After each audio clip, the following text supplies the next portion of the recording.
नमस्कार रसिक प्रेक्षकांनो, ओळख आपल्या महाराष्ट्राची या यूट्यूब चॅनलमध्ये आपणा सर्वांचे सहर्ष स्वागत।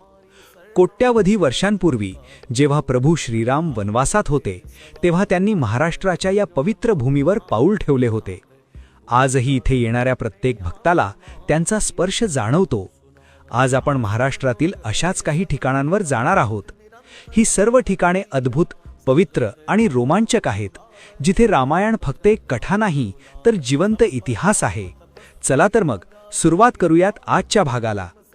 सर्वात पहिले आपण अशा एका भूमीचा प्रवास करणार आहोत जिथल्या मातीत आजही त्रेतायुगाच्या पाऊलखुणा उमटलेल्या आहेत। ते ठिकाण म्हणजे नाशिकची पंचवटी। हे केवळ एक ठिकाण नाही तर प्रभू श्रीरामांच्या वनवासातील संघर्षाचा आणि भक्तीचा जिवंत पुरावा आहे। वनवासाची 13 वर्ष पूर्ण होत असताना अगस्त्य ऋषींच्या सांगण्यावरून प्रभू श्रीराम, माता सीता आणि लक्ष्मण दंडकारण्यातील गोदावरी तीरावरील या नयनरम्य भागात आले।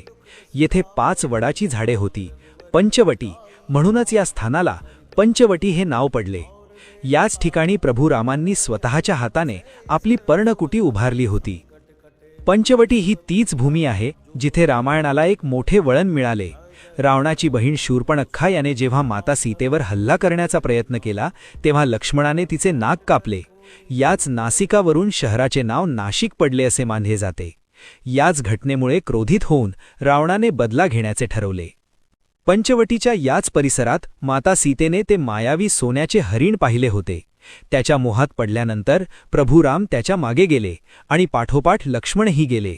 याच संधीचा फायदा घेऊन रावणाने साधूचे रूप धारण केले आणि सीता गुंफेजवळून माता सीतेचे कपटाने अपहरण केले। लक्ष्मण रेषा ओलांडली गेली आणि एका महायुद्धाची ठिणगी याच पंचवटीत पडली। आता आपण या क्षेत्रामधीलच अजून एका पवित्र स्थळाची माहिती घेऊ, ते म्हणजे सीता गुंफा। पंचवटीच्या पावनभूमीत अशा अनेक जागा आहेत ज्या त्रेतायुगातील घटनांच्या जिवंत साक्षीदार आहेत, पण या सगळ्यात सर्वात रहस्यमय आणि भावपूर्ण जागा म्हणजे सीता गुंफा। ही तीच जागा आहे जिथे माता सीतेने आपल्या वनवासातील सर्वात कठीण क्षण व्यतीत केले होते।